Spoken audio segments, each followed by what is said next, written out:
La première désobéissance de l'homme est le fruit de cet arbre défendu, dont le mortel goût apporta la mort dans ce monde, et tous nos malheurs avec la perte d'Éden, jusqu'à ce qu'un homme plus grand nous rétablit et reconquit le séjour bienheureux, chante, muse céleste. Sur le sommet secret d'Horeb et de Sinaï, tu inspiras le berger qui le premier apprit à la race choisie comment, dans le commencement, le ciel et la terre sortirent du chaos.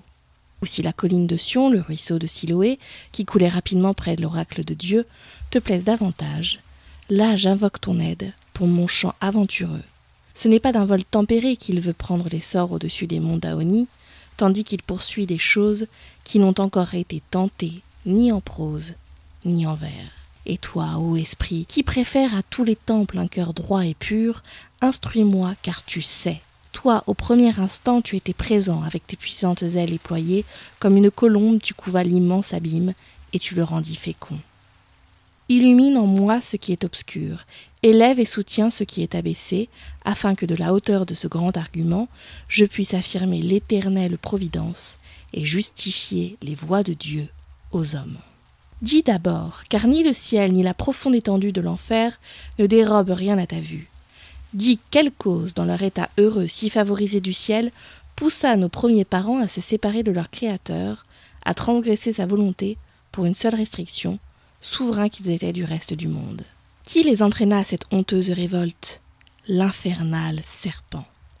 Ce fut lui dont la malice, animée d'envie et de vengeance, trompa la mère du genre humain. Son orgueil l'avait précipité du ciel avec son armée d'anges rebelles, par le secours desquels, aspirant à monter en gloire au-dessus de ses pairs, il se flatta d'égaler le Très-Haut, si le Très-Haut s'opposait à lui.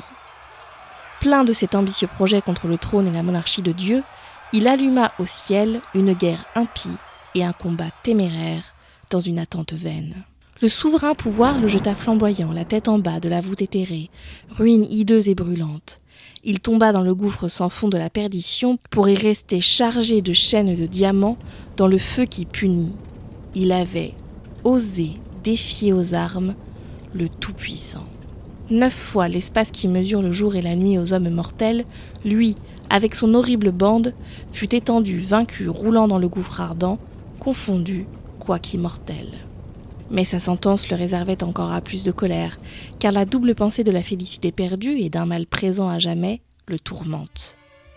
Il promène autour de lui des yeux funestes où se peigne une douleur démesurée et la consternation, mêlée à l'orgueil endurci et à l'inébranlable haine.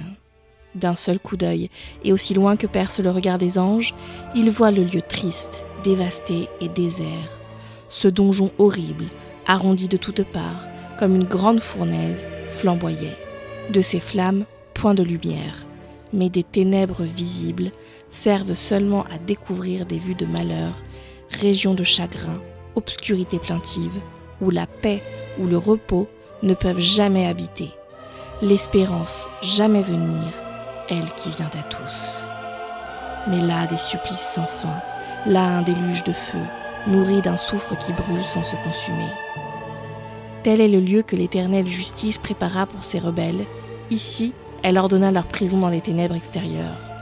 Elle leur fit cette part 3 fois aussi éloignée de Dieu et de la lumière du ciel que le centre de la création l'est du pôle le plus élevé.